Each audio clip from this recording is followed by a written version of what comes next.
Сәлем достар, қалдарыңыз қалай? Мен сіздерге бүгін бір жасқа шақыру билет жасауды көрсететін боламын. Ең алдымен біз мынандай дайындап алған видеомызды қосатын боламыз. Капкодқа кіріп, бізге ол үшін капкод керек. Оған неге дайындап алған видеомызды қосамыз.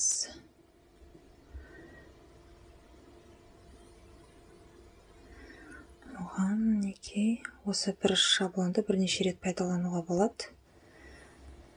Некені басын тұрған открытка ашылып атқан жерін разделить етіп алып тастауға болады. Одан кейін концовкасына тағы да қосамыз. Басындағы міне ашылып атқан открытканы алып тастауға болады. Разделитті басып удалить етеміз. Мінеке сонымен 43 секунд пока дайын болды. Енді басын бастап жазып аламыз. Ең алдымен бізге текст шақыру билет жазамыз. Текст жазамыз. Шрифті таңдап аламыз. Стиль деді. Мен розовыйға под цвет на цветтен жазуға болады. Мысалы, мінеке тойға шақыру дейміз. Тойға шақыру. Енді шрифтке кіріп, добавить шрифттің ішінен әдемі өзіміздің сақтап қойған шрифттарды жазамыз. Стильге кіріп, мынаны бүйтіп үлкейтуге болады. Цветтерін өзгертуге болады. Мынандай видеомыздың цветіне кішкене әдемі келу керек. Қызыл жасауға болады. Сары жасауға болады. Мынандай қызыл цвет жасауға болады. Сарыдан жасауға. Ұнаған цветімізді аламыз. Мінеке розовый жасауға болады. Фиолетовый, мінеке под цвет. Көкте болады. Мына фиолетовый көрінбей қалады. Сондықтан мен мынандай кішкене золотой цветке қоса салам. Мынандай. Бұнаған енді анимация қою керек. Анимация, мінеке кіруі, шығуы жасауға болады. Мінеке астында сызықты созып, осылай әдемі шығуын қараймыз. Мінеке маған осылай ұнады. Осылай таңдадым. Енді мынаны бүйтіп бассаңыз, ақ стрелка шығады. Міне көрдіңіз бе? Бұны бүйтіп мына жаққа қарай тартып, міне ұзартамыз кішкене. Мінеке басталғанда былай болады деп. Әдемі шығады. Мінеке асықпай кішкене кішірейтейін. Енді келесі текст жазамыз. Тексттардың бәрін жазып аламыз. Содан кейін барып музыка қосамыз. Мен жерден бастаймын. Мысалы, мінеке мен әдемі астыға түсіреміз шрифті. Бір жас тұсаукесер дейміз. Тұсаукесер. Мінеке стильге кіріп, экранға үлкейтуге болады. Енді сразу бір жерде анимацияны қойып кетеміз. Мінеке былай шығуға болады. Әр түрлі әдемі шығатындары бар. Мінеке былай шығады.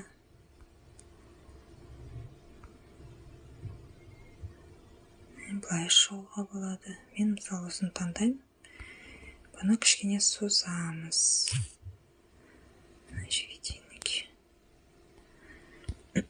Енді текстті жазамыз. Мысалы, құрметті қонақтар дейміз.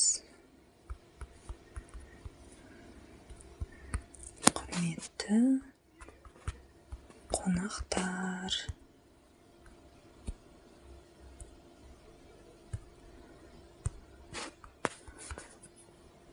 Ағайын, туыс, бауырлар.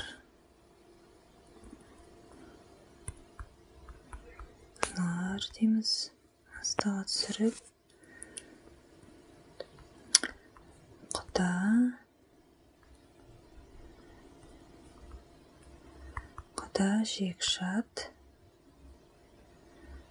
жекжат дейміз. Құдай нағашы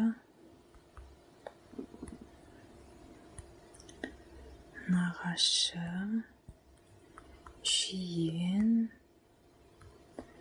бөлелер дейміз.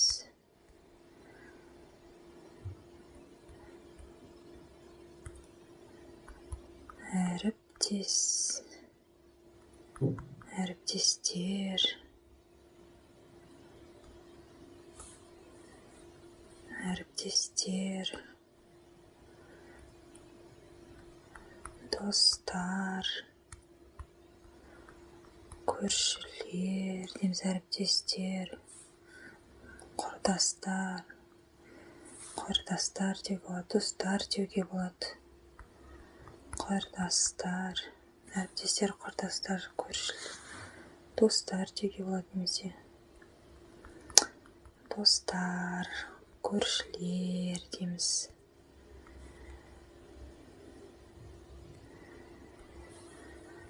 Енді бұған стильмен кішкене келтіріп аламыз.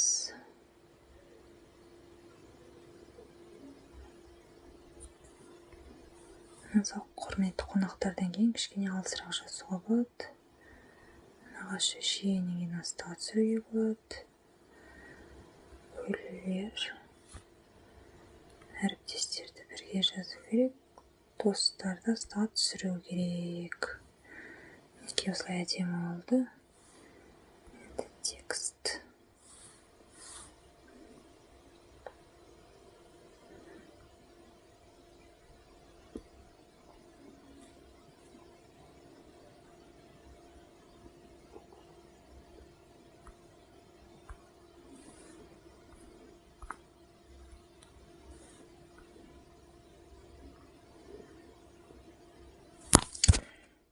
Цветін өзгертіп көріп жатырмын.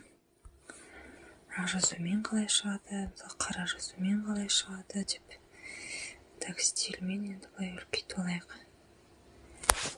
Жиен бөлелер, әріптестер, достар, көршілер деп.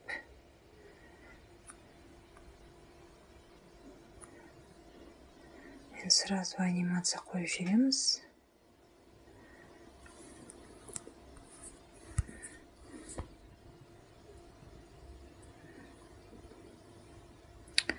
Бұны да кішкене ұзақ әдемі оқып алу үшін ұзарту керек.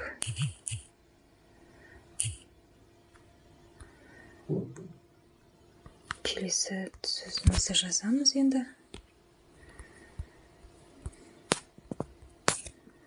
Сіздерді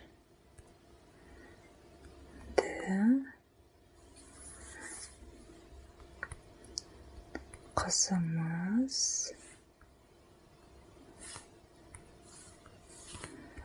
әдемі. Қызымыздан ең кішкене атын естеміз, кішкене көрініп тұру үшін. Сіздерді қызымыз әдемінің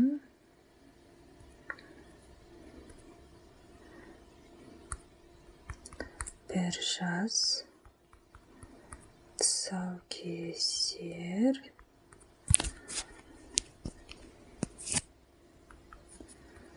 тойына арналған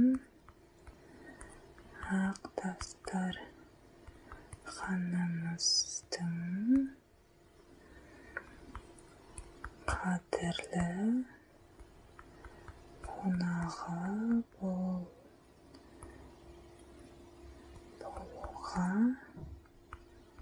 шақырамыз.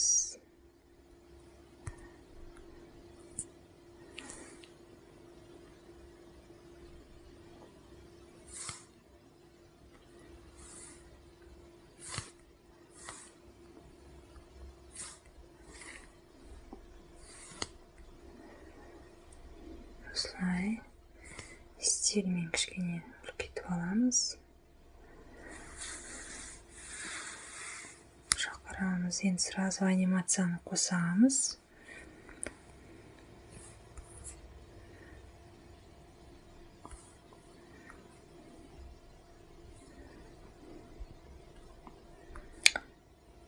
анимацияның түр-түрі әдемісі бар. Осы жерден таңдап қарай аласыздар. Мінекей осылай таңдадым. Енді бұны созамыз. Кішкене адам үлгіріп оқи алатындай қылдырып. Мінекей енді қарап көрейік. Осылай әдемі шығады. Әдемі розовый фонмен қыз балаға.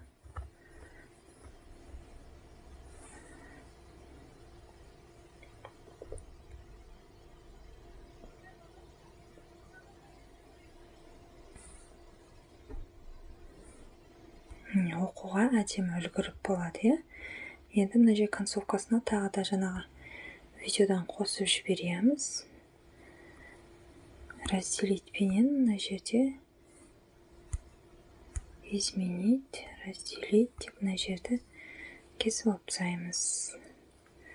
Мінекей мына жерге шейін болды. Енді мына жерде келесі тақырыпты қосамыз. Текст.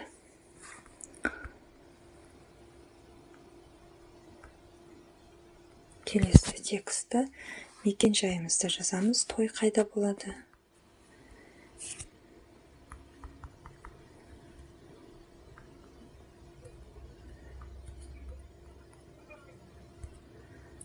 Мекен жайымыз мысалы Астана қаласы дейміз. Мекен жайымыз Астана қаласы.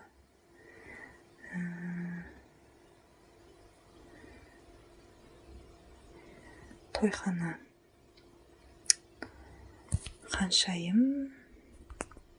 Мысалы Ханшайым мейрамханасы дейміз. Мысалы мен ойыма келгенді айтып жаза салып жатырмын. Мейрамханасы дейміз.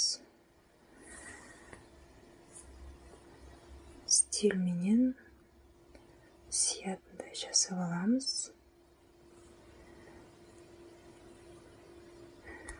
Ханасы, оның адресін жазып жүрген дұрыс. Мысалы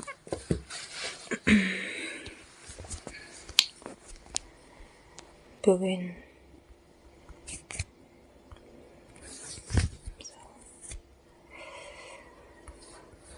Сығанақ 450 деген сияқты мысалы.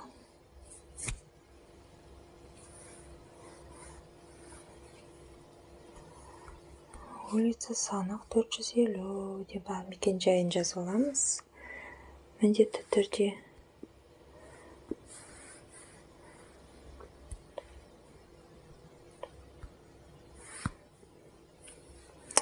Бұғанды анимацияны қойып кетейік. Осылай таңдадым. Енді бұны да созамыз. Осылай создық.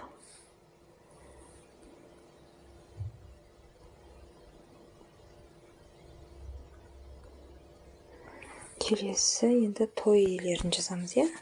Уақытын жазу керек, тойдың уақытын.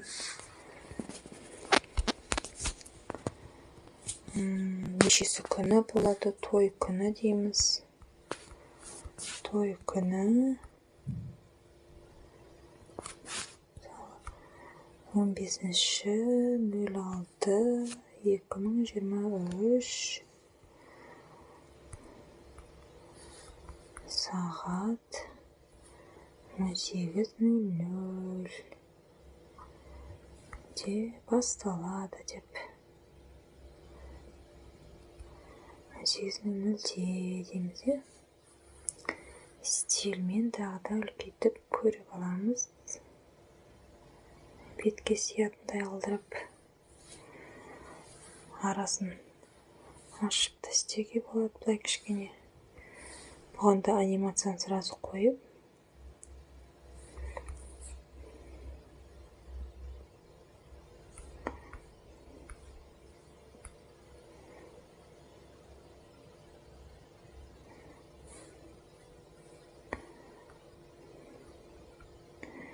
мына жетпей қалып отқан жеріне тағы да бүйтіп қосып алып отырамыз. Разделить етіп көбелекті алып тастаймыз. Сағатын үлкейтеміз, кішкене ұзартып көрінетіндей қылдырып. Енді мына жерге той иелері дейміз. Добавить текст. Иелері дейміз.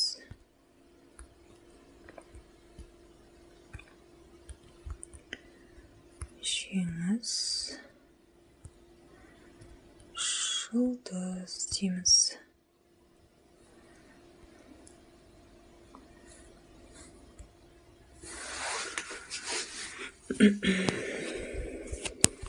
Бұғанда анимация қою керек.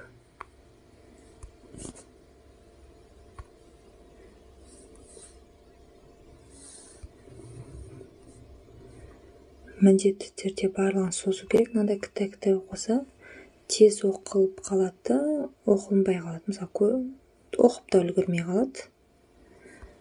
Сондықтан барлығын міндетті түрде созып, анимация қосып отыру керек. Ең соңында әдемі фишка, мысалы, мынандай жасауға болады. Біз сіздерді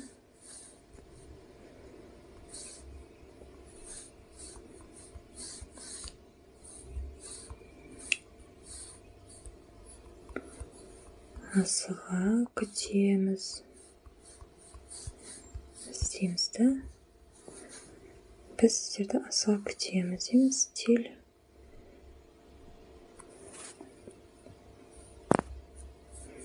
Анимация. Мына жерде мынандай күшті анимация бар. Переворот деген. Отдаление, приближение дейді, растягивание, весна.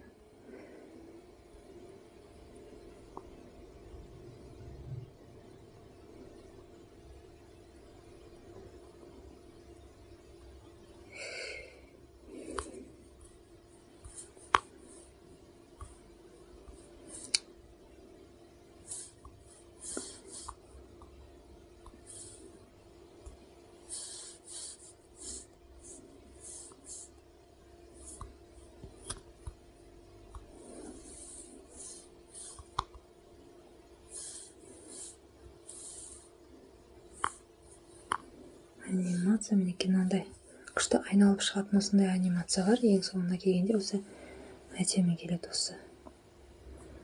Енді бұны мынағанға дейін жеткіземіз. Мына концовкасын міндетті түрде удалить етеміз. Енді қарап көріңіздер, мінекей басынан бастап.